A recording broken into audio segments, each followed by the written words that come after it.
अगर उत्पात मचाया, गुंडागिर्दी की तो नंग नंग तोड़ दिए जाएंगे। तो ये तो बिल्कुल संविधान का खुला मजाक है। हमारे जुलूस में आज तक ऐसा नहीं हुआ कि कभी किसी ने पथराव किया हो।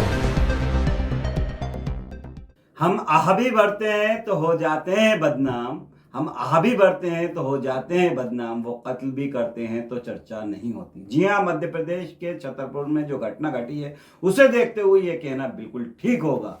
क्या भाजपा की सरकारों को कानून पर से, अदालतों से और जजों से विश्वास उठ गया है?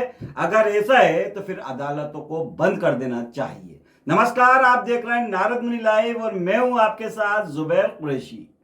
मध्य प्रदेश के छतरपुर शहर में थाने पर हुए पथराव की घटना की मैं कड़े शब्दों में निंदा करता हूं और पथराव की घटना में घायल हुए पुलिस अधिकारियों और कर्मचारियों के लिए अपनी संवेदनाएं भी व्यक्त करता हूं। इस तरह की घटना घोर निंदनीय है और इस तरह की घटनाओं को अंजाम देने वाले चाहे किसी भी धर्म समुदाय के हों के खिलाफ कठोर से कठोर कानूनी और अदालत से कार्रवाई की जानी चाहिए। लेकिन अदालत से किसी के भी आशियाने का जमींदोज करना बिल्कुल भी नहीं किया जाना चाहिए। इस घटना के बाद जिस तरह हाजी शहजाद अली के आलीशान घर और उनकी लग्जरी गाड़ियों को जमींदोज किया गया है, उससे अब सब लोग परिचित हो चुके होंगे। कहीं ना कहीं से ये खबर आपके पास जरूर पहुंची होगी। ट्विटर पर, सोशल मीडिया पर उनको जो घर गिराने का वीडियो था वो लगातार वायरल था, ढेरों टिप्पणियां आ रही थी। मैं लगातार उस वीडियो को देख भी रहा था, उस पर टिप्पणियों को पढ़ भी रहा था और सोच रहा था कि हमारे देश में ये क्या तमाशा चल रहा है। पिछले 10-11 साल से ये एक नियम बना दिया गया है कि जो भारतीय जनता पार्टी के खिलाफ हो और या फिर मुसलमान होना जरूरी है। भारतीय जनता पार्टी के खिलाफ हो तो काम चल भी जाएगा। अगर कोई घटना में शामिल होने का संदिग्ध भी पाया जाता है तो बिना जांच पड़ताल के उसका घर, मकान, गाड़ी सब जमींदोज कर दिया जाएगा।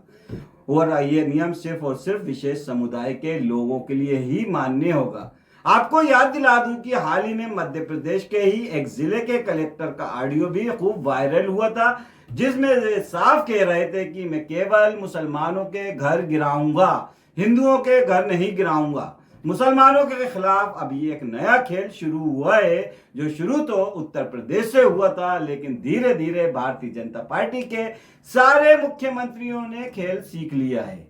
मध्य प्रदेश में किस्मत से मुख्यमंत्री बने मोहन यादव भी अब उसी राह पर चलते हुए नजर आने लगे, क्योंकि उन्हें भी तो अपने आकाओं को खुश करना है। लेकिन उन्हें ये बताना जरूरी है कि मुख्यमंत्री किसी एक वर्ग या विशेष समुदाय या समुदाय का नहीं होता। मुख्यमंत्री पूरे देश की पूरी जनता का होता है और उन्हें मुख्यमंत्री की शपथ भी याद रखनी चाहिए। चलिए मुख्यमंत्री जी, मैं ही आपको आपकी शपथ याद दिला देता हूं कि आपने क्या शपथ ली थी। मैं डॉक्टर मोहन यादव ईश्वर की शपथ लेता हूं कि मैं विधि द्वारा स्थापित भारत के संविधान के प्रति सच्ची श्रद्धा और निष्ठा रखूंगा। मैं भारत की प्रभुता और अखंडता अक्षुण्ण रखूंगा। मैं मध्य प्रदेश के राज्य के मुख्यमंत्री के रूप में अपने कर्तव्यों का श्रद्धापूर्वक और शुद्ध अंतकरण से निर्वहन करूंगा तथा मैं भय या पक्षपात, अनुराग या देश के बिना सभी प्रकार के लोगों के प्रति संविधान और विधि के अनुसार न्याय करूंगा। मैं ईश्वर की शपथ लेता हूं, सत्य निष्ठा से प्रतिज्ञा करता हूं कि मैं विधि द्वारा स्थापित भारत के संविधान के प्रति सच्ची श्रद्धा और निष्ठा रखूंगा। मैं भारत की प्रभुत्ता और अखंडता अक्षुण्ण रखूंगा। मैं संघ के मुख्यमंत्री के रूप में अपने कर्तव्यों का श्रद्धापूर्वक और शुद्ध अंतःकरण से निर्वहन करूंगा तथा मैं भय या पक्षपात, अनुराग या देश के बिना सभी प्रकार के लोगों के प्रति संविधान और विधि के अनुसार कार्य करूंगा। तो मुख्यमंत्री जी, क्या आप इस शपथ का पालन कर रहे हैं? मुख्यमंत्री जी, आपको याद दिला दूं, छतरपुर जैसी घटना मध्य प्रदेश में पहली बार नहीं हुई है। प्रदेश में बेखौफ बदमाशों ने पिछले 5 महीने में पुलिस पर 51 बार हमले किए हैं। पुलिस पर पहले गोली चलाने से लेकर चाकू मारने, मारपीट, सरकारी काम में बाधा डालने की घटनाएं भी सबसे ज्यादा ग्वालियर चंबल अंचल में हुई हैं। हैरत की बात यह है कि पुलिस पर सबसे ज्यादा हमले रेत माफिया, अवैध शराब के कारोबारियों, शिकारियों ने ही किए, लेकिन आरोपियों के घर ना तो कभी बुलडोजर चला, ना उनकी गाड़ियां तोड़ी गई, क्योंकि वे विशेष समुदाय के नहीं थे। यहाँ मध्य प्रदेश कांग्रेस के मुख्य प्रवक्ता के मिश्रा एक ट्विटर पर भी नजर डालनी चाहिए। उन्होंने अपने ट्विटर अकाउंट पर पोस्ट लिखी है। उन्होंने प्रदेश में हुई उन आपराधिक घटनाओं का सिलसिलेवार वर्णन भी किया है जिनके आरोपियों के खिलाफ कभी कठोर कार्रवाई होनी चाहिए थी और उनके घरों पर बुलडोजर भी चलना चाहिए था, लेकिन नहीं चला। चलिए एक नजर डालते हैं उन घटनाओं पर जिनका वर्णन के मिश्रा ने किया है। सबसे पहले उन्होंने सवाल उठाया है और मुख्यमंत्री से पूछा है, एक तरफ कानून का संचालन ही क्या विधि द्वारा स्थापित राज है। हाल ही में उज्जैन जिले के बड़नगर रोड स्थित दांडी आश्रम में 19 बच्चों के साथ यौन शोषण की घटना हुई। आश्रम ध्वस्त नहीं हुआ, क्यों? आरोपित आचार्य व सेवादार जो एक विचारधारा विशेष से ताल्लुक रखते थे, इसलिए उनका जुलूस भी निकाला नहीं गया। आखिर क्यों? प्रदेश की राजधानी भोपाल के बैरसिया में संचालित हो रही गौशाला में 350 से अधिक गोवंश की हत्या हुई। प्रशासन ने ही स्वीकार किया था कि इस गौशाला से गोवंश का मारकर इनकी खाल और शरीर के अन्य अंग बेचे जाने की संभावनाओं से इनकार नहीं किया जा सकता है। गौशाला की संचालिका आरएसएस से जुड़ी हुई थी, रासुका क्यों नहीं लगी? यदि संचालिका कोई आसिफा होती तो गत माह ही प्रदेश की व्यावसायिक राजधानी इंदौर के युग पुरुष आश्रम में 11 दिव्यांग बच्चों की एक विचारधारा विशेष से जुड़े प्रभावी संचालकों की घोर लापरवाही से असामयिक मौत हुई। दिखाई देने वाली कौन सी असरकारक कार्रवाई हुई और क्या कार्रवाई हुई, कहां हुई? छतरपुर में घटित दुर्घटनापूर्ण प्रसंग में एक पक्षी कार्रवाई क्यों? प्रभावी भाजपा नेत्री से जुड़े लोगों को क्यों बचा लिया गया? क्या कारण है कि आपकी अपनी ही एक विचारधारा विशेष से जुड़े प्रभावी लोगों के खिलाफ कार्रवाई करने में बुलडोजर, जेसीबी का डीजल खत्म क्यों हो जाता है? ये सवाल जो है ना के मिश्रा जी ने सरकार से पूछे और मुख्यमंत्री मोहन यादव से भी पूछे।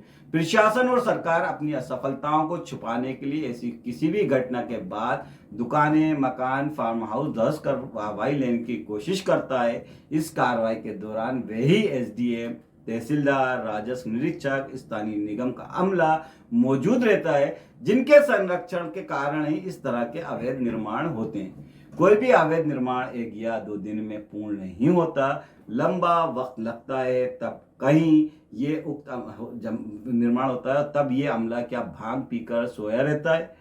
मुख्यमंत्री जी, क्या इस तरह से राजनीतिक आधार पर जो भी बहुत प्रचारित अवैध निर्माण ध्वस्त किए जा रहे हैं या किए जाने की कार्रवाई की जा रही है, उनके निर्माण में सहयोगी रहे अंधत्व के शिकार उक्त उल्लेखित मूक बागिर नौकरशाहों की फौज के खिलाफ भी क्या कोई कार्रवाई या असरदार कार्रवाई होगी? ये भी सवाल के मिश्रा जी ने अपने ट्विटर के माध्यम से मुख्यमंत्री जी से पूछा है। अपने ही द्वारा दिए जाने वाले अवैधानिक अपराधों पर पर्दा डालने के लिए सरकार, प्रशासन अपनी संवैधानिक प्रदत्त शक्तियों का दुरुपयोग कर समांतर न्याय व्यवस्था संचालित कर खौफ का वातावरण निर्मित करें। क्या यह न्याय संगत है? ये सवाल भी बहुत अहम है और जो के मिश्रा जी ने पूछा है। के मिश्रा जी द्वारा पूछे गए ये सवाल आज हर उस नागरिक को और सरकार से पूछे और प्रशासन से पूछना चाहिए जो कानून और संविधान पर विश्वास करते हैं। अब चलते हैं छतरपुर की घटना की तरफ। महाराष्ट्र के एक संत जिन्हें मैं बिल्कुल भी संत नहीं मानता ने पैगंबर हजरत मोहम्मद सल्लल्लाहु अलैहि वसल्लम और उनकी धर्मपत्नी यानी अहलिया पर एक अभद्र टिप्पणी की, जिस पर नाराज होना मुस्लिम समुदाय को लाजमी था। संत के खिलाफ थाने में रिपोर्ट भी दर्ज की गई, लेकिन उस संत को अब तक गिरफ्तार नहीं किया गया। संत की गिरफ्तारी की मांग को लेकर छतरपुर का मुस्लिम समुदाय मौन जुलूस निकालकर थाने में ज्ञापन देने पहुंचा था। इसी दौरान कुछ असामाजिक तत्वों, जी हाँ उन्हें मैं असामाजिक तत्व ही कहूंगा, ने थाने पर पथराव कर दिया। इसके बाद क्या हुआ वे सबको पता ही हो चुका है। जुलूस में शामिल हाजी शहजाद जो अंजुमन इस्लामिया कमेटी के पूर्व सदर रहे, यानी वहाँ मुसलमानों के जाने माने नेता हैं, कांग्रेस के उपाध्यक्ष भी रहे, वहाँ की प्रतिष्ठित जो खास हैसियत रखने वाली हस्ती भी है। बताया तो ये भी जा रहा है कि जुलूस बिल्कुल शांतिपूर्ण था, लेकिन अचानक से ऐसा क्या हुआ जो इतनी बड़ी घटना में तब्दील हो गया। ये सारा कुछ करने के लिए कहीं बाहरी तत्व तो जुलूस में शामिल नहीं हुए, जिन्होंने जानबूझकर माहौल बिगाड़ने की कोशिश की। और सबसे बड़ा सवाल कि पुलिस का जो इंटेलिजेंस था वो क्या कर रहा था, वो क्या कौन सी नींद सो रहा था। पुलिस को क्या इसकी जांच नहीं करनी चाहिए थी? बहरहाल पुलिस ने जांच तो नहीं की, लेकिन पहला काम ये जरूर किया कि 20,000 स्क्वायर फीट में बना हाजी शहजाद अली का जो बंगला था, जो आप इस वक्त स्क्रीन पर देख रहे हैं, इस बंगले के पास आपने क्या भेज दिया? बुलडोजर। आपने क्या कहा कि नगर निगम से किसी तरह की अनुमति नहीं थी, इसलिए बुलडोजर भेज दिया गया। आज आपको याद आया जब ये घटना हो गई, उसके बाद आपको याद क्यों आया कि नगर निगम से परमिशन नहीं थी? नगर निगम से परमिशन नहीं थी तो क्या प्रोसेस होता है? नोटिस भेजा जाता है, नोटिस पर अगला जवाब देता है, कोर्ट में मामला जाएगा, कोर्ट उसको देखेगा और उसके बाद अगर कोर्ट को लगता है तो वो आदेश करेगा, तो इस तरह की कोई कार्रवाई होगी। लेकिन यहाँ पे ना कोर्ट, ना कोई नोटिस, ना कोई थ्योरी, ना कुछ, सीधे आपने बुलडोजर भेजा और एक ऐसा आलीशान मकान गिरा दिया जो इस इलाके में, उस इलाके की पहचान था, उस इलाके की शान था। इसलिए मैंने कहा अदालतों को बंद कर देना चाहिए। आप देखिए नियत किससे पता चलती है।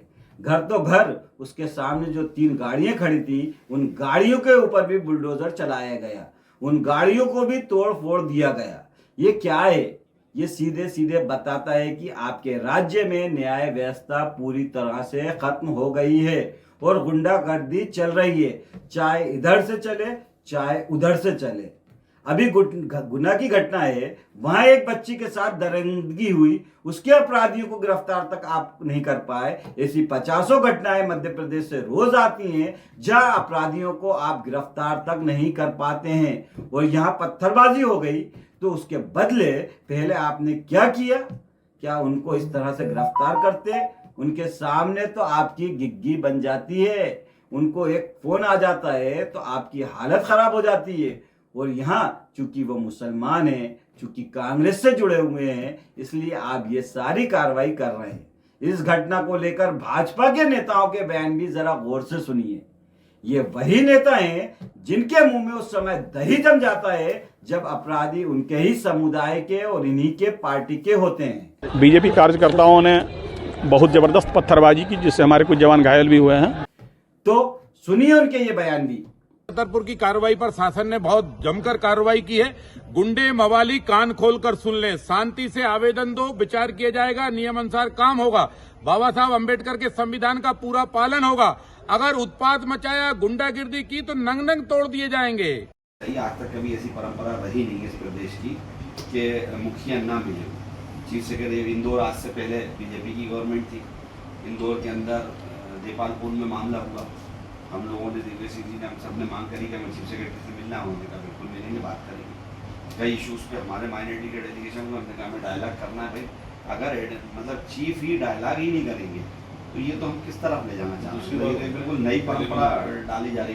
पिछली बार भी मैंने देखा, आज के मसला नहीं है, पिछली बार भी हमारा एक पहले से डिसाइडेड, आज मान लीजिए, लेकिन पिछली बार भी हमारा यही था। इससे पहले डेलीगेशन आया तो साहब भी थी भाई। विपक्ष के लिए, जनप्रतिनिधियों के लिए कोई चीज सुनने का भी है, या फिर ये कह दें कि नहीं हम भी नहीं सुनना चाहते, तो फिर हम लोग आपके आना बंद करके सीधे न्यायालय की तरफ देखेंगे, बाकी क्यों आएंगे? घटना राजनीतिक या सामाजिक नहीं है, घटना है न्यायालयिक।